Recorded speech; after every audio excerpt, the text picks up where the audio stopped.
వరంగల్ మొత్తం గులాబీమయంగా మారింది. రజతోత్సవ సభకు సర్వం సిద్ధమైంది. వరంగల్ శివారులోని ఎల్కతుర్తిలో సాయంత్రం భారీ బహిరంగ సభ జరగనుంది. దీంతో మొత్తం రాష్ట్రం నలుమూలల నుంచి గులాబీ దండు కదిలొస్తోంది. బీఆర్ఎస్ రజతోత్సవ సభ సందర్భంగా ఎల్కతుర్తికి వెళ్లే మార్గంలో పోలీసులు ట్రాఫిక్ నియంత్రణ చేపట్టారు. పలు రూట్లలో దారి మళ్లింపు ఉంటుందని ప్రకటన విడుదల చేశారు. సభా ప్రాంగణానికి సులువుగా చేరుకునేలా జోన్ల వారీగా రూట్ మ్యాప్లు సిద్ధం చేశారు. గులాబీ పండగకు సర్వం సిద్ధమవుతోంది. భారీగా ఎడ్ల బండ్ల ర్యాలీలు తీసుకుంటూ కూడా ఎల్కతుర్తి సభా ప్రాంగణానికి బీఆర్ఎస్ దండు మొత్తం కదులుతోంది. పూర్తి డీటెయిల్స్ అందిస్తారు మా కరెస్పాండెంట్ రమణ మనతో పాటు జాయిన్ అవుతున్నారు. రమణ, చెప్పండి, చూస్తున్నాం ఎల్కతుర్తి ప్రాంతం అంతా కూడా భారీగా మనకి బీఆర్ఎస్ శ్రేణులన్నీ కూడా కనిపిస్తున్నాయి. ఏం జరుగుతోంది? సభ ఎన్ని గంటలకి మొదలు కానుంది? కేసీఆర్ ఎప్పుడు అక్కడికి వస్తారు? ప్రధానంగా ఫ్లెక్సీలు, రమణ, ఏం చెప్తున్నాయి ఫ్లెక్సీలు? బిందు ఖచ్చితంగా అంటే ఈ సాయంత్రానికి కౌంట్ డౌన్ మొదలైంది. సాయంత్రం జరగబోయే సభ పైన సర్వత్రా ఒక క్యూరియాసిటీ నెలకొంది. ఈ క్రమంలో మనం ఎలకతుర్తి చౌరస్తాలో ఉన్నాం. ఈ చౌరస్తా నుంచే మనం మైదానానికి వెళ్లాల్సి ఉంటుంది, సభా మైదానానికి. ఈ క్రమంలో మనం ఒకసారి పరిశీలిస్తే కనుక ఎక్కడికక్కడ భారీ కటౌట్స్ మనకు కనిపిస్తున్నాయి. కేసీఆర్ బాహుబలి కటౌట్ను కూడా మనం చూడవచ్చు. మొత్తంగా అంటే ఎక్కడ చూసినా గులాబీ మయంగా మనకు పట్టణాలు, పల్లెలు కనిపిస్తున్నాయి. ఇటు ఉమ్మడి వరంగల్ జిల్లా, అదేవిధంగా ఇటు ఉమ్మడి కరీంనగర్ జిల్లా, ఈ రెండు సెంటిమెంట్గా బీఆర్ఎస్ మొదటి నుంచి కూడా భావిస్తుంది. ఈ రెండింటికి మధ్యలో ఉన్న ఒక ప్రధాన వేదికగా ఎల్కతుర్తిని ఎంచుకుంది. ఈ క్రమంలో రజతోత్సవ సభను ఒక పండుగలాగా, ఒక ఉత్సవంలాగా నిర్వహించేందుకు ఇప్పటికే సంసిద్ధమైంది.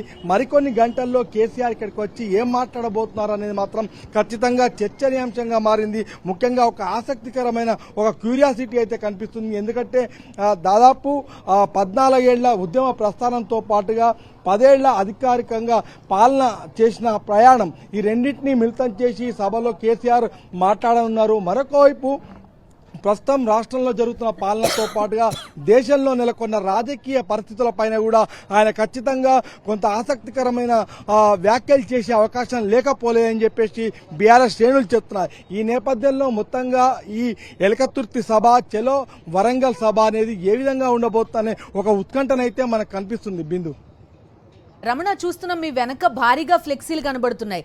కేసీఆర్, కేటీఆర్ తో పాటుగా నాయకులు ప్రముఖంగా ఎవరెవరు కనబడుతున్నాయి? మీ అబ్జర్వేషన్స్ ఏంటి రమణ? అంటే ముఖ్యంగా కేసీఆర్, కేటీఆర్, అదేవిధంగా హరీష్ రావు, కవిత, వీళ్లతో పాటుగా ప్రధానమైన నాయకులు ఇటు వరంగల్ జిల్లాకు సంబంధించి కావచ్చు, అటు కరీంనగర్ జిల్లాకు సంబంధించి కావచ్చు, పూర్తిగా ప్రధానమైన నాయకులంతా కూడా కూడళ్లలో భారీ కటౌట్స్ ఏర్పాటు చేశారు. ముఖ్యంగా కరీంనగర్తో పాటుగా హుజురాబాద్, హుస్నాబాద్ నియోజకవర్గాల నుంచి 50,000 మందిని జన సమీకరించేందుకు ఇప్పటికే ప్రయత్నాలు మొదలుపెట్టారు, మొబిలైజేషన్ చేశారు. సాయంత్రానికి ఈ సభను 10 లక్షల మంది టార్గెట్తో ఒక పెద్ద సభను నిర్వహించి ఈ రజతోత్సవ సభను పెద్ద ఎత్తున జనాల్లోకి తీసుకెళ్లాలి, మళ్ళొకసారి బీఆర్ఎస్ యొక్క బల నిరూపణ చేయాలనే ఒక ఆసక్తి మాత్రం బీఆర్ఎస్ శ్రేణుల్లో కనిపిస్తుంది. Ramana, thank you. So Elkathurthi cross roads దగ్గర నుంచి మా కరెస్పాండెంట్ రమణ అందిస్తున్న రిపోర్ట్ అదంతా కూడా ఈ ప్లేస్ ని దాటుకుంటూనే సభకి రావాల్సి ఉంటుంది. అక్కడ ప్రస్తుతం భారీగా బీఆర్ఎస్ శ్రేణులంతా కూడా కనిపిస్తున్నాయి. సభా ప్రాంగణం దగ్గర ఉన్నారు మా కరెస్పాండెంట్ విష్ణు. పూర్తి డీటెయిల్స్ అడుగుదాం. విష్ణు, చెప్పండి, ఒక భారీ వేదిక కూడా ఏర్పాటు చేసినట్టుగా చెప్తున్నారు. ఒక 500 మంది వరకు ఈ వేదిక మీద కూర్చునేలాగా ఏర్పాట్లు చేసినట్టు చెప్తున్నారు. ఒక బల ప్రదర్శనలాగా ఈ సభని చూడాల్సిన అవసరం ఉంటుందా? భారీగా బీఆర్ఎస్ శ్రేణులంతా కూడా తరలి వస్తున్నాయి. సో కొత్తగా ఎటువంటి రిజల్యూషన్స్ ఈ సభలో తీసుకోబోతున్నారు?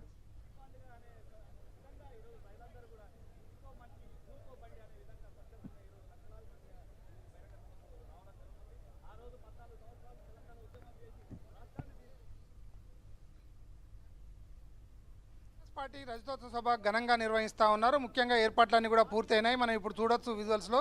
జనాలు ఇప్పుడిప్పుడే సభా ప్రాంగణానికి చేరుకుంటున్నారు. భారీ ఏదైతే బాహుబలి వేదికకి ఎదురుగా ఏర్పాటు చేసిన సభా ప్రాంగణానికి జనాలు ఇప్పుడిప్పుడుగానే చేరుకుంటున్నారు. ఒకవైపు తీవ్రమైన ఎండలు ఉన్నప్పటికీ కూడా ఏ బ్యారికేడ్స్ ఆ బ్యారికేడ్స్లో అంటే ముఖ్యంగా జిల్లాకు సంబంధించిన కేటాయించిన బ్యారికేడ్స్లో వాళ్ళు వచ్చి కూర్చోవడం కోసం ఏర్పాటు జరుగుతూ ఉన్నారు.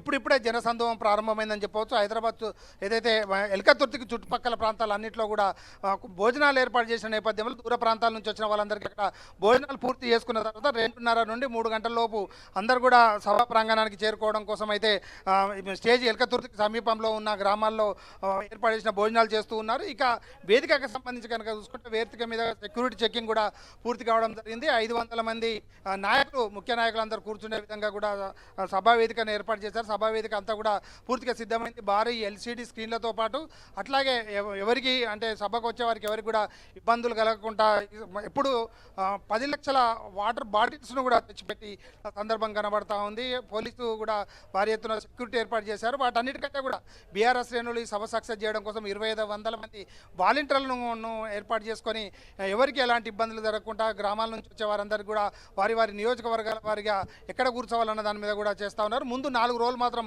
పూర్తి స్థాయిలో మహిళలకు కేటాయించే విధంగా, మహిళలు కూర్చునే విధంగా కూడా ప్లాన్ చేశారు. మిగతా అంతా కూడా జిల్లాల వారిగా 4 జోన్లుగా పెంచి ప్రతి జోన్లో 2 జిల్లాల చొప్పున ఏర్పాటు చేసి ఆ జోన్లో కూర్చునే విధంగా చేస్తూ ఉన్నారు.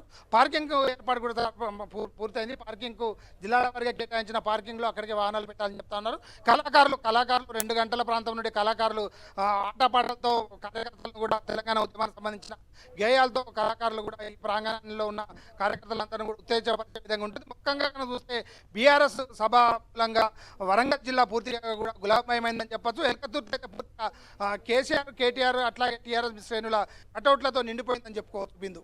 Okay Vishnu, thank you.